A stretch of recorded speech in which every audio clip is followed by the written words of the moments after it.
Hello and welcome to VistaTalks, interesting discussions with interesting people from all around the world. I'm your host for today, Priscillia Charles, and I'm delighted to be joined in Studio 2 today by Kristina Podnar. Hi, Kristina. Hi, thanks for having me. Thank you so much for being on the show today. For those of you who wouldn't know Kristina yet, Kristina is the founder of Native Trust Consulting. So you're very welcome, Kristina. And without further ado, let's move on, get on to the show. Sounds great. Kristina, again, thanks so much for joining us today. I know you're very busy and you're speaking at various events recently. Obviously, you know, conferences now are moved online, but I understand that includes Brand2 Global, but also Lock Worldwide too, coming up on July the 28th to the 30th. So what would be the topic of your presentation at Lockworld?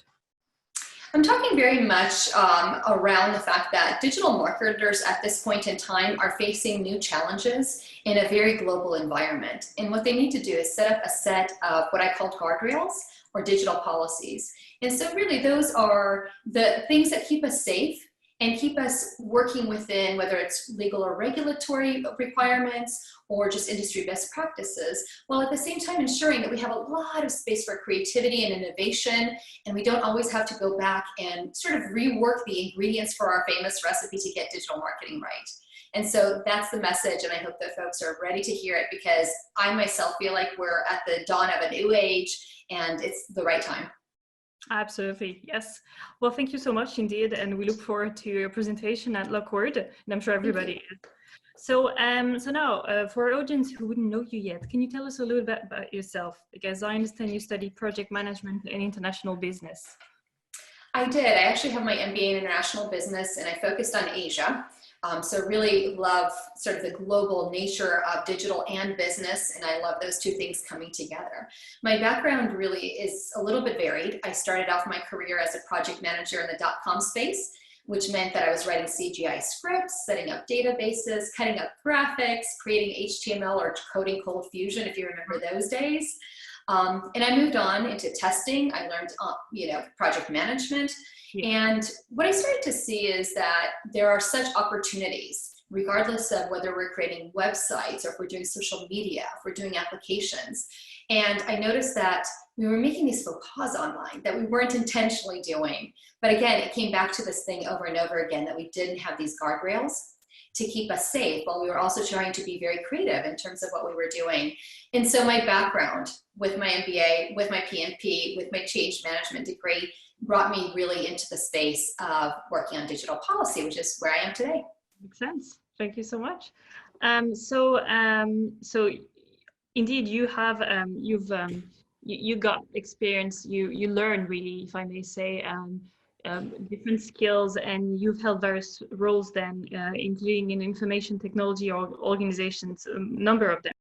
Can you tell us a little bit about your role and the organization itself? Absolutely. So all of the organizations that you named and other folks that I've actually worked with, what they're really interested in is achieving high digital integrity and balancing that out with business investment. So everybody wants to know, how do we invest in digital, lower our risk, but also increase our opportunities?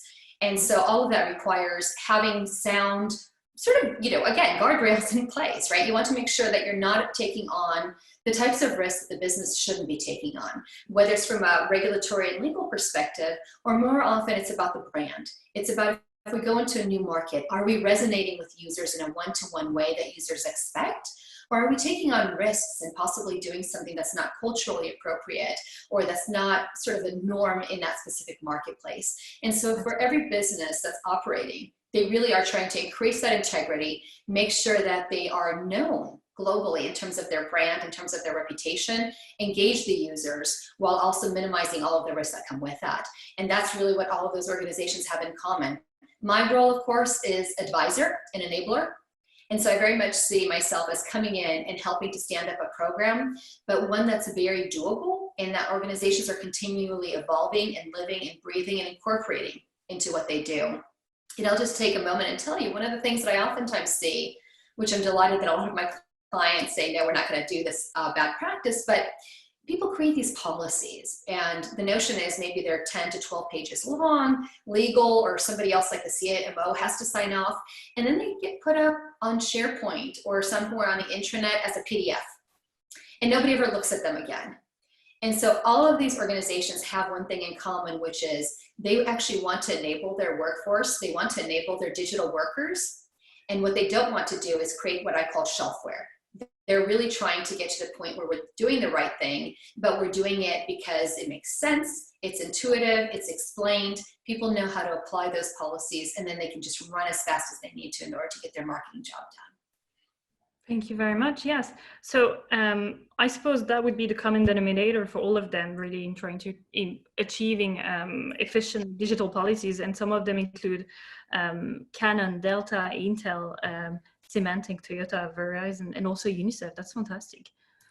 Yes, I think a lot of organizations are starting to understand that where they have been historically isn't the right place where they want to be going forward. And so they're really trying to position themselves to where we are today and also where we want to be for years to come. And I would say definitely you're seeing that across verticals, which is what the list of organizations you just pointed to, I think, shows. Absolutely. Yes. Thank you so much. And you're involved in so many different activities, and one of them is books. You're the author of The Power of Digital Policy. Is that the one that I can see right behind you? Yes, it's standing right there behind me. I will grab you to show you the cover. It's that's the book. And yeah, I do recognize it. Really nice cover. Thank you.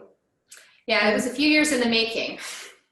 Yes, no, I mean, just to give our audience a little bit of a background, I understand that the guide will help you identify the issues and topics that impact your legal and regulatory compliance, as well as protect the organization from brand degradation and reputational threats.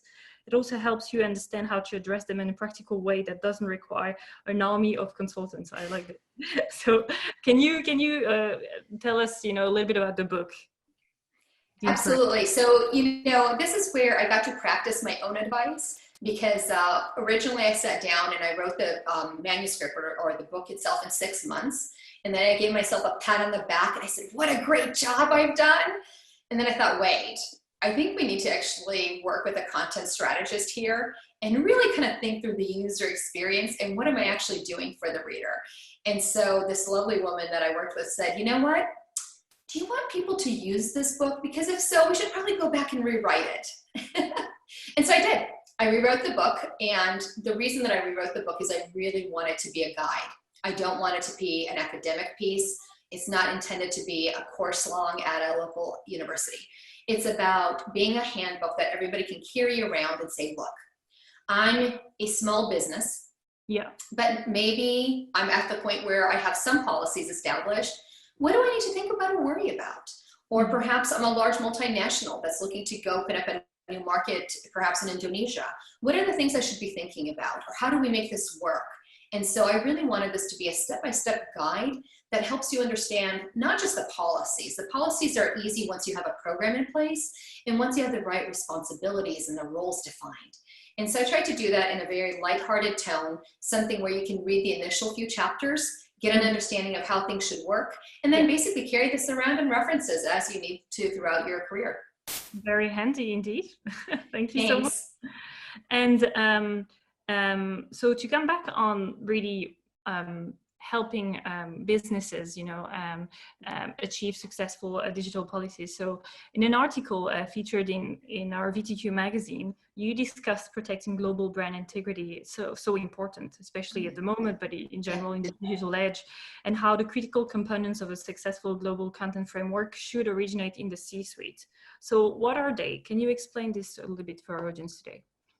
Absolutely. So if you think about the board of directors and if you think about the C-suite, these are folks who understand business, which is great. You want people in those roles that understand business. Unfortunately, they don't understand digital, and they don't understand necessarily the opportunities that come with digital, and they don't understand the risk.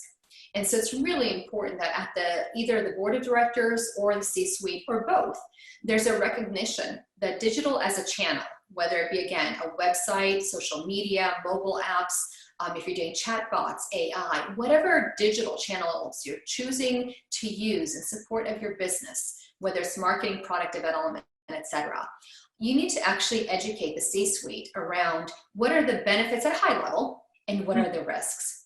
And so because they have this fiduciary duty, right, at the end of the day, C-suite individuals are there to make sure that the business achieves its goal and it makes its money, right? And that's really all that risk and opportunity are, is the balance of how much are you possibly going to earn and how much are you willing to put out and how much are you willing to take on as a risk in order to achieve that reward.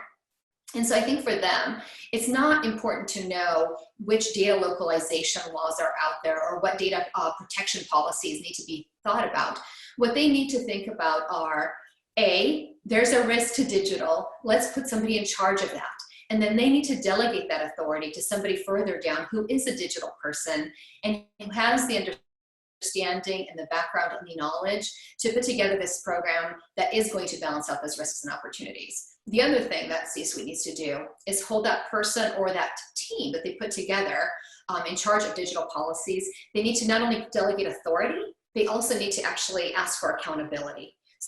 The question is, if I'm giving you the power to set up a policy program, what is that doing for me? What is that doing for the business? Are you offsetting risks? Are you able to ensure integrity in a new market? Perhaps we need to, enter, like I said, Indonesia, or perhaps we're trying to expand into Ukraine, Russia, we're trying to go to South America, whatever we're doing. Are we getting value for the money that we're investing? And are we seeing the right rates of return on investment? And that's the type of question that the C-suite needs to be asking. And it's the kind of conversations that we need to be having coming out from the policy level. And unfortunately, historically, what we see is that compliance has tried to play that role, or perhaps legal departments have tried to play that role, and they tend to skew the input. They tend to send up the wrong messages. You know, it's almost like the CIO coming to the board of directors or to the C-suite and saying, we have this huge security issue because of ISO 9000. Mm-hmm. They don't know what to do about that. Yeah. But if we talk about it in terms of, hey, we need to invest another $1 million. We need to train our workforce so we don't have a data breach, because a data breach doesn't just result in X amount of money in damages. It results in downtime for the business, and it rolls back on our brand and our reputation.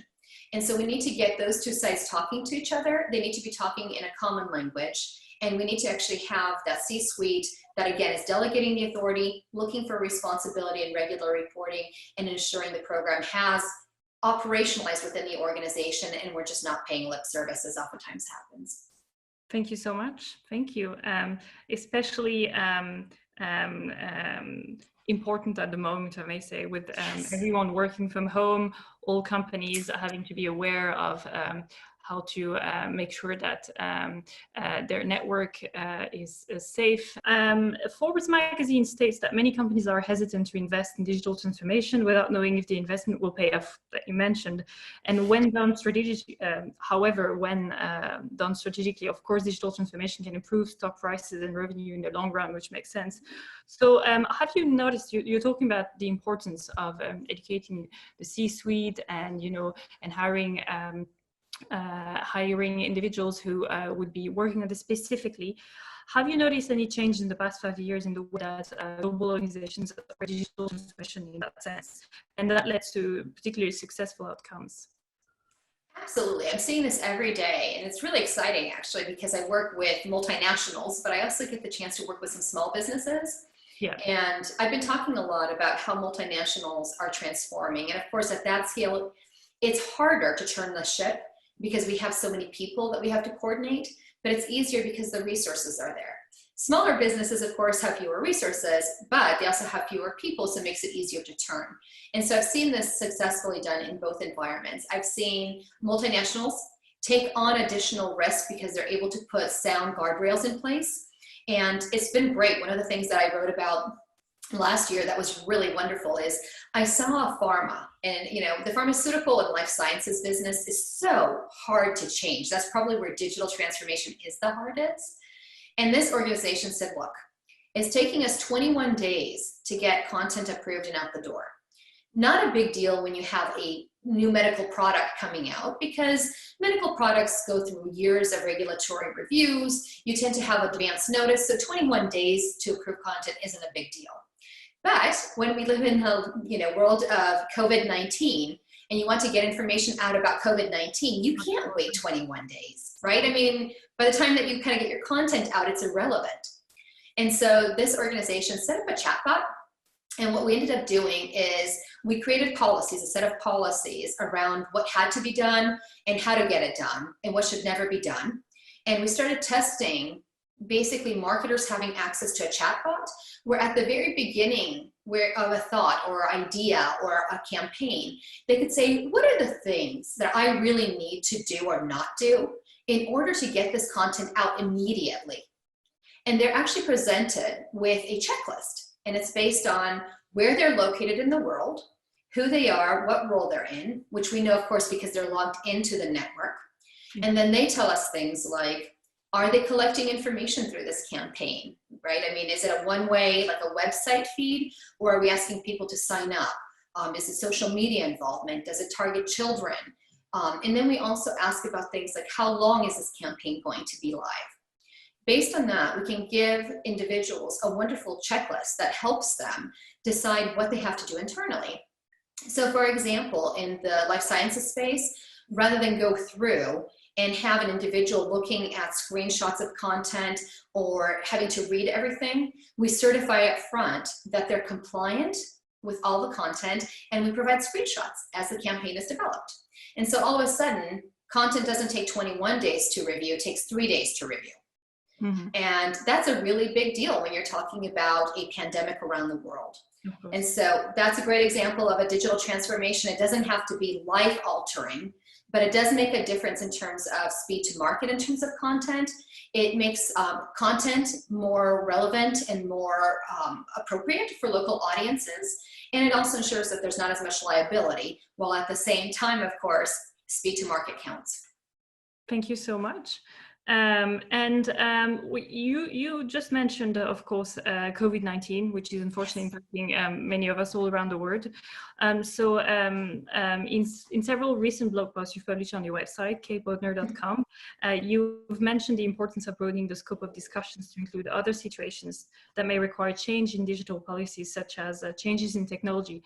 So with many organizations having to adapt, obviously, due to circumstances, the way that they do business and move from a physical home to a home office, such as ourselves, for instance, what advice would you have for companies looking to implement changes in their digital policies? Because obviously that changes a lot in a new era that we call now the new normal. Well, I think first of all, we all have to recognize that none of us are as smart as we think we are. 5 months ago, none of us would have put at the top of our risk list something like global pandemic that shuts down business and makes us work from home, right? I couldn't envision that, and you couldn't either. But the point of the series of blogs that I've actually posted is to say what you need to do is have this policy program in place, and then you need to think about what kinds of triggers are you listening to update policies. So while we didn't necessarily know a pandemic was coming, we know that something's always coming, whether it's the next big hurricane, whether it's a famine in Africa, whether it's, some kind of pandemic like we're living now. Maybe there's a disruption coming around the corner because there's new technologies that we haven't even thought of yet. Something new is always coming. The business might need to be acquired. There might be a merger coming ahead. So what really is constant, and this is such a cliche, what is constant is change, right? The difference is are we listening to the cues around change so that we can react quickly and we know how to react? And that's really what a sound policy program does. For some of my clients, they couldn't have seen the pandemic coming, but very early on when Wuhan shut down, they immediately said, oh, maybe we need to think about not just Wuhan, right? Because they're going to be remotely working for a while. We need to think about how our people, even if they are in the office, interact or pick up additional work that the Wuhan team couldn't have. How can we actually make sure that we can live with that? And so they weren't ready for a pandemic, but they were already starting to think about, do we have all the data in the cloud? Do we understand who's working from home? Do they have their laptops with them? Are the machines they're working on secure? If they are not going to be in the office, do their customers know that? How do we relay information to our prospects? Is it okay to say, look, there is something really sort of happening out here that we can't control, and we're not going to be as fast to respond to you? Or perhaps we decide that, you know what, this is a tragedy for humankind. Let's take a backseat for a moment with our marketing, and let's talk about what we can be doing. And maybe marketing isn't the right thing right now. Maybe we need to be thinking about our colleagues in Wuhan, and subsequently even colleagues around the world, and what can we be doing to help them out at this time, and then we can return to business as quote unquote normal when we're all ready to do so together. So, you know, having policies in place helps you respond to things. It doesn't mean you're going to catch everything up front. It just means that you're going to hear the triggers early, and when you sense that something could be happening, you're going to be able to react to that and react appropriately. And I think that that's really key. Yeah, absolutely. No, absolutely right. Really key, considering that the pandemic could last for, you know, who knows, a good few months, unfortunately, and hopefully not, but could be the key to a business survival, if I may say. And, you know, you're absolutely right. And it's not just the pandemic, right? We are in a pandemic, but the pandemic, as we've seen, is triggering other things in terms of social justice in the United States. I mean, you know, it's always been there, but, you know, and we've always had issues. But now in terms of what we're seeing, I think in terms of the pandemic, it exacerbates a lot of underlying questions and brings to the surface things that have been there for a while. And so there's the opportunity, not just for the pandemic to be happening, but also a lot of things in the background. People are more inclined to understand things about their privacy, for example, because now the business isn't just someplace I go to, right? The business is in my home. You know, you're seeing photos of my child. You're maybe seeing my husband walk around, you know, in his robe. Those are things that weren't happening in the business place before. And so I think it draws into question a lot of things, like what's appropriate, what's not appropriate, how do we work, and is this space my home or is it an extension of work? And you've seen that not just in terms of the types of policies we have for working remotely. You know, you saw definitely over the weekend, the entire situation with TikTok and Amazon asking individuals, even if they were using a private device, to remove TikTok if their email was on that device. And so, you know, a lot of shifts as a result of the pandemic and putting pressures on areas that we're not used to putting pressures on. And I think businesses need to proactively be getting ahead of that, right? Because we no longer live in an era where you can be reactive, either from a marketing perspective, nor from an employee perspective.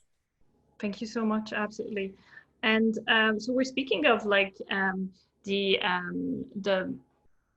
potential, the next few months where the pandemic might still be here, and even next year per se. Hopefully it's not the case, of course. What changes do you see? What changes would you see coming along the way with such uncertainty and the changes that companies operate in the way that they do business, and even any individual's way of being online, really, of like handling all the information, everything that, any user's behavior, really? Yeah, so we're definitely seeing an increase in user awareness around privacy. And people immediately think, oh, that means that you can't collect any data, or users don't want to give you their data. That's not the case. I think what we're seeing, and we're going to see more of, is users wanting something if they're going to give you their data. So for example, you know, I understand that Google has my information because I have a Google device on my second floor of my home. I have an Apple HomePod down here. But that's okay, because it keeps me on time for all of my meetings. It helps me understand what I need to purchase the next time I go to the grocery store. It helps me connect with my child when he's not at home. It makes me realize that he's gone out of his geofencing location if he's not home in a specific time, so I know exactly where he is. And so that's a lot of personal data, and that's okay because I'm getting good value in return. And that's really the direction that we're heading in. And COVID, because we're all at home or we're all limited in terms of what we can do, is making us realize how dependent we really are on digital. And I think for smart businesses, they're able to capitalize on that. They're able to leverage that. And so, you know, I see that anywhere from the large organizations like Amazon all the way down to my local retailer. I have a woman who I buy eggs from at the market on Saturdays. And she stood up a portal where I can now order chickens as well. So if I want some chicken meat, I can actually order it ahead of time. She brings it to the market and I pick it up at the same time as my eggs. And so it's interesting because all of a sudden you're seeing people cultivate one-on-one relationships with individuals that are much stronger. Before, I think we paid lip service to it, but now it's a difference of, do I see food on my table or do I not? Is it something that really is highly valuable to me or not? And that's where businesses, I think, can transform, They can pivot, and they can pivot in really interesting ways that we haven't even thought about before. But again, I think understanding what are the risks and the opportunities is critical. And, you know, I'll give you this example. I don't know if you have this in your neighborhood or not, but in my neighborhood, DoorDash is really big. And so I don't know if you use DoorDash or not, but it's food delivery. It's food delivery from restaurants. And it's interesting because DoorDash charges a fee to restaurants to deliver the food to whoever they're delivering it to. And they also can charge the end user a fee, and that's how they make their money. And so I have 2 restaurants that we've ordered from in the past, and the experience with DoorDash hasn't been that great. What the businesses both did right is they reached out to me and said, how happy are you with this DoorDash delivery? And I thought, you know, not really. It's just not a good experience. I mean, it's lovely, but convenient wise, but I don't have a relationship with DoorDash, whereas I really like the people who own the Thai restaurant. Yeah. So now what they've done is every week you can actually tap into their Instagram, and they'll actually give a discount, or they'll give an incentive for you coming to pick up your own food. They give either a free appetizer, or they'll give you know, a discount on your total order. And what they've done is created a better relationship with me. They created a way to ensure that the quality of that relationship is really high enough to their standards, and they've made me a happy customer. What they've also done is start to use digital in a way that brings me closer to them. So in the coming year, if things do go back to quote unquote normal, if we do go back to eating in restaurants, I still have a really strong relationship with them, and they're going to be able to count on me as a customer. And so it's interesting, right? Because you're seeing even traditional businesses disrupt disruptors.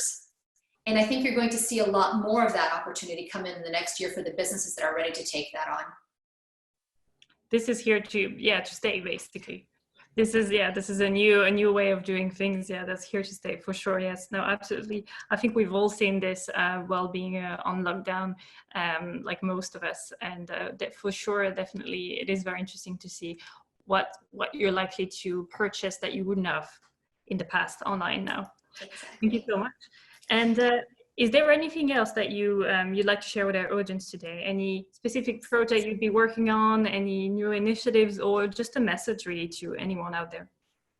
So, you know, one of the things that I've been doing is talking a lot more to small businesses recently, and small businesses is relevant.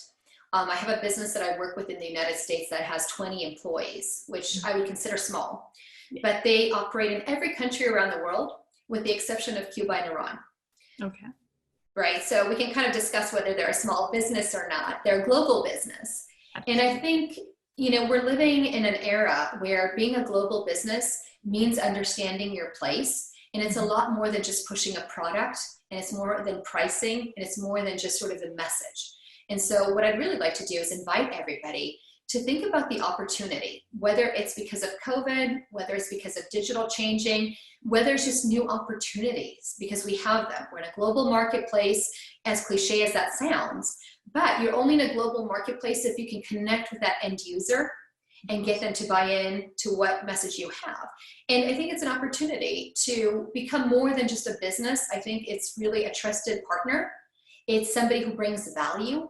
It's somebody who connects in a way that resonates. And I think this is the time to kind of move into that space and start to own it inside of your organization.